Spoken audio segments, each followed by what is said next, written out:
Coucou tout le monde, aujourd'hui vidéo un petit peu particulière puisque c'est une face cam, mais aujourd'hui on parle livre. Qu'on arrive en été et qu'il y a forcément, avec ce mood de l'été, les vacances, le soleil, les soirées, etc., il y a forcément des livres qui sont plus agréables et qui sont plus vivants à lire en été. Et donc je vais vous en présenter quelques-uns aujourd'hui. On va commencer par les poches puisque c'est beaucoup plus pratique d'emmener un livre poche dans sa valise ou même de lire un livre poche sur la plage. Donc je vais commencer par les poches que j'ai déjà lues, puis ensuite ceux que j'envisage de lire cet été. Du coup sur cette sélection j'en ai lu 4. Donc Nous les menteurs de E. Lockhart, publié aux éditions Paul Fiction. C'est l'histoire de groupes de jeunes qui sont cousins, amis, etc. qui sont sur une île à eux, à leur grand-père. Donc ils sont seuls sur une île. Ça rappelle un petit peu, je sais pas si vous l'aviez lu, mais L'été où ma vie a changé. Moi je l'ai lu, je l'ai vendu.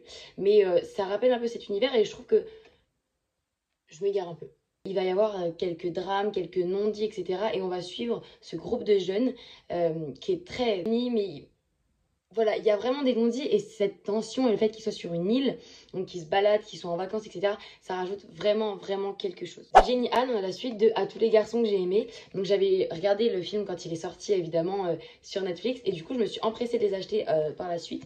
C'est des livres qui sont assez gros, mais qui se lisent super bien. Là, je trouve que la police, l'édition Panini Book est vraiment très agréable à lire et ça rajoute quelque chose. Donc il y a les deux, on a Pour toujours et à jamais et PS Je t'aime toujours. C'est des livres qui sont très simples à lire. Une histoire d'amour qui est vraiment, vraiment, vraiment agréable à découvrir, puisque on va suivre en fait Lara Jean et Peter Kavinsky qui sont amoureux, mais il y a tous ces soucis, ces non-dits, les ex, le fait qu'on va à l'université, etc. Et franchement, l'histoire d'amour est juste douce et juste plaisante. C'est vraiment juste plaisant. Moi, je sais que je les ai lus en été au bord de la piscine et c'était trop, trop agréable. Ensuite, de Lucy Score, on a Ces choses qu'on n'oublie pas.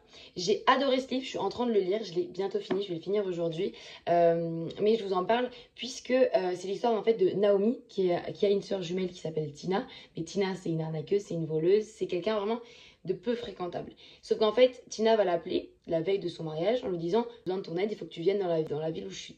Sauf que personne connaît Naomi dans cette ville et elles sont tellement jumelles et elles se ressemblent tellement qu'ils vont penser que c'est elle, donc ils vont la haïr. Sauf qu'il n'y a pas que ça, puisque du coup, Tina, elle va entourlouper Naomi. Naomi, elle va se retrouver avec la charge de la fille de Tina, puisque Tina est partie. Et on a tout cet univers avec plein de gens qui ont un lien avec Naomi, qui sont proches de Naomi. C'est que ça aborde énormément la thématique de l'amitié et de l'amitié sincère. Et donc, je trouve ça trop agréable de lire ça en été. Et franchement, moi, je vous dis, les trucs d'amis, ça va trop bien été. Ça va trop bien été. Moi, j'aime trop.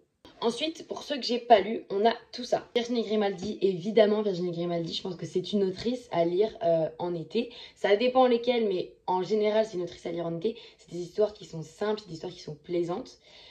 Donc là, on a Quand nos souvenirs reviendront danser. Je ne l'ai pas lu, je vais vous lire le résumé. Lorsque nous avons emménagé impasse des Colibris, nous avions 20 ans. Ça sentait la peinture fraîche et les projets.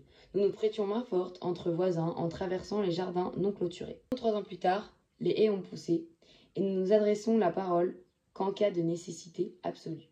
Quand le maire annonce qu'il va raser l'impasse, nos maisons, nos mémoires, nos vies, nous oublions le passé pour nous allier et nous battre. Tous les coups sont permis, nous n'avons plus rien à perdre et c'est plus excitant qu'une sieste devant Motus. À travers le récit de leur combat et une plongée dans ses souvenirs, Marceline raconte une magnifique histoire d'amour, les secrets de toute une famille et la force des liens qui tissent une amitié. Comme, franchement, je ne cesserai de le répéter, mais les histoires qui touchent à l'amitié en été, c'est le meilleur.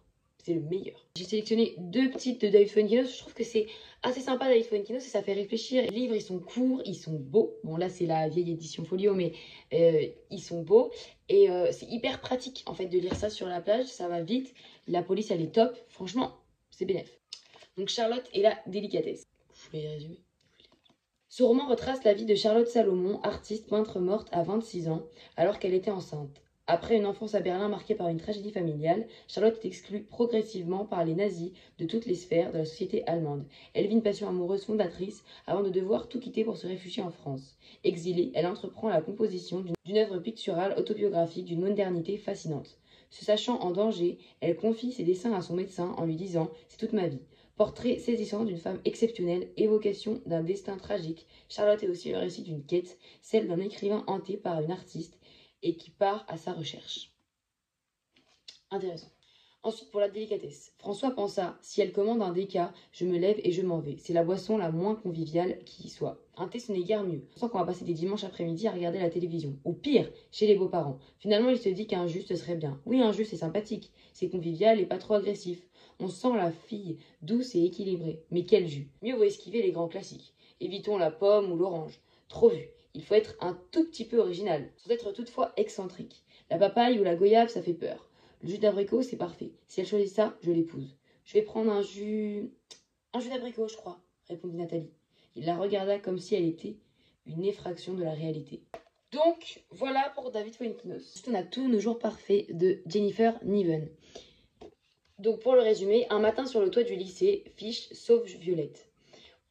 À moins que ce soit Violette qui sauve Fish. Instable et excentrique, fasciné par la mort, il s'est toujours senti différent des autres. Violette, de son côté, avait tout pour elle, mais un drame lui a fait perdre pied et elle s'est isolée, submergée par la culpabilité. Retrouveront-ils ensemble le goût de vivre? À méditer. Ensuite, on a Un été dans les Hamptons. Hamptons. De Sarah Morgan, on a Un été dans les Hamptons. Hamptons. Si la situation n'était pas si catastrophique, Felicity éclaterait de rire. Tant ces mots lui semblent éloignés de la vérité. Pour elle, tomber nez à nez avec l'homme qui lui a brisé le cœur et constater que 10 ans après, il est toujours aussi sexy et hors de portée, relèverait plutôt de son mauvais karma. Ne s'était-elle pas réfugiée dans les Hamptons justement pour lui échapper? Mais maintenant que Seth l'a retrouvée, Felicity sait qu'elle a une décision à prendre. Passer sa vie à fuir ou affronter pour une fois pour toutes les démons de son passé. C'est des livres qui sont chill, genre vraiment ça redonne espoir. Je trouve que la qualité première d'un livre, c'est de redonner espoir. Je vous jure. C'est beau ce que je dis. Ensuite, on a Tout ce que nous n'avons jamais été de Alice Kellen. Donc, Léa Jones est brisée. Léa... vous savez que par contre, c'est la même... Vous savez que c'est la même édition que 1000 baisers pour un garçon? Je crois. Si, mais si. Oui, le livre de poche jeunesse. Bref, je disais. Léa Jones est brisée, Léa ne peint plus. Léa n'est plus que l'ombre d'elle-même depuis l'accident qui a emporté ses parents. Alex Nguyen est le meilleur ami du frère de Léa, Olivier. Lorsque ce dernier est muté à l'autre bout de l'Australie, Axel accepte d'héberger la jeune fille. Petit à petit, il va se donner un objectif, sortir Léa de son mutisme et de sa solitude, réveiller en elle la joie de vivre et de rire qui lui a toujours connu. Mais Axel ignore le grand secret de Léa. Elle est amoureuse de lui depuis toujours. Sortir de silence, c'est peut-être revenir à la vie, mais c'est aussi prendre le risque de laisser parler son cœur. Voilà, je vous dis, mais cet été, je vais me régaler. Ensuite, passons au brochet. J'en ai 3, dont un que j'ai déjà lu. Donc, j'ai déjà lu Un été pour te retrouver de Morgane Moncomble. Je ne sais pas comment vous expliquer, c'est mon préféré. Voilà, c'est mon préféré. Il m'a donné espoir et je trouve que ça... J'ai peur de vous spoil, j'ai vraiment peur de vous spoil, mais ça aborde la thématique. En fait, on n'est pas obligé de faire toujours ce qui est attendu de nous. Il faut faire vraiment ce que nous, on ressent et comment on sent les choses. Et c'est tellement bien écrit, tellement bien utilisé. C'est... Ce livre, il est dingue. C'est, je pense, un de mes préférés, genre vraiment sincèrement. Jasmine et Andrea, qui sont témoins donc de leurs meilleurs amis. Et ils vont tous partir en vacances, enfin en lune de miel, tous ensemble. En fait, c'est une nouvelle thématique. Et sauf qu'en fait, ils sont ex Jasmine et Andrea. Et il y a un peu des confusions dans le sens où c'est un peu ex, mais pas trop. On se revoit, on se redrague. Et au final, ils prennent une décision pour eux, pour leur cœur. Et je ne veux pas trop que j'en dise parce que je vais vous spoil. Je pense que je suis en train de vous spoil en plus. Non mais juste lisez-le en fait. C'est trop bien. Je jure, c'est trop bien. Je vous le conseille. Il est trop bien. Ensuite, on a Happy Place de Émile Henry. Donc c'est un peu la même DA, puisque c'est aussi deux ex qui partent en vacances. Celui-là, je ne l'ai pas lu, donc je vais vous lire le résumé. Harriet et Wynne forment le couple idéal. Ils vont ensemble comme le pain et le beurre, le gin et le tonic. Blake Lively et Ryan Reynolds. Pourtant, cet été, ils vont devoir mentir à leurs amis. Car Harriet et Wynne ont rompu 5 mois plus tôt. Et personne n'est encore au courant. Ce sont leurs dernières vacances dans le cottage, où ils retrouvent la même bande de copains depuis 10 ans. Et ils ne veulent pas gâcher ce moment précieux. Alors ils vont jouer la comédie une semaine de plus. A priori, c'est un plan parfait. Enfin, si vous le regardez de loin, à travers des lunettes de soleil, enduites de crème solaire. Voilà. Et par contre, juste parlons de la couverture, s'il vous plaît. Juste, elle est magnifique. Ça le sent l'été, ça sent l'été. Je pense que là, faut que ça soit un jour d'orage. Mais quand même en été, je pense. Je vous explique. C'est le tome 2 de The Way I Used to Be. C'est l'histoire d'une jeune fille qui s'est fait violer par le meilleur ami de son frère. Personne ne courant. The Way I Used to Be, je vous jure que c'est hyper bien écrit. À tel point que moi, je l'ai lu en vacances. Je me rappelle très bien, je l'ai lu en vacances. Mes parents m'ont dit ouais, on va à la plage. Pas du tout. Pas du tout, pas du tout. Je me suis enfermée toute la journée, je l'ai one shot. D'accord. Je suis ressortie le soir, j'étais mais lobotomisée. J'avais l'impression que c'était moi qui avais vécu cette histoire. C'était tellement bien écrit, c'était tellement puissant. J'ai adoré cette histoire. Et donc là, c'est le tome 2.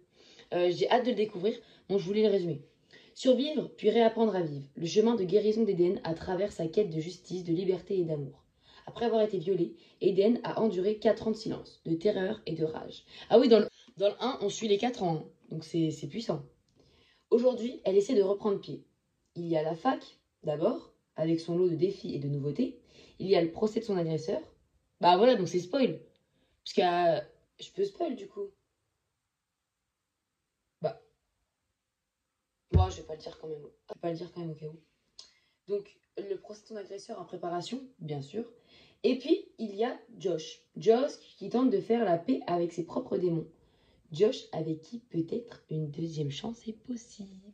Voilà, bref, trop hâte de le lire. Voilà, donc c'est ma sélection. J'en ai sélectionné 13. Déjà, si on lit 13 livres cet été, je pense qu'on sera tous fiers de nous, puisqu'avec tout ce qui se passe l'été, etc., c'est compliqué de lire quelquefois, mais c'est hyper plaisant de lire en été, je trouve. J'en ai d'autres sur ma liseuse, évidemment. Ça se trouve, je ne lirai pas ceux que j'ai pas lus là. Ça se trouve, je les lirai. C'est ma sélection. J'avais envie aussi de vous partager des livres que j'avais lus et qui m'ont beaucoup plu.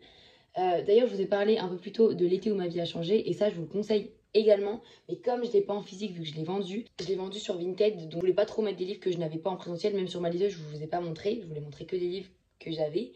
Mais je vous le conseille, c'est autour d'un jeu, etc. Et j'ai adoré le lire.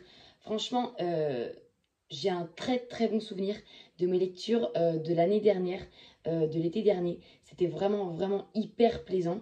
Et donc j'avais lu quelques-uns qui sont là, L'été où ma vie a changé et The Way I Used to Be, que j'ai également vendu. Franchement, je vous conseille de les lire et j'espère que cette sélection vous plaira.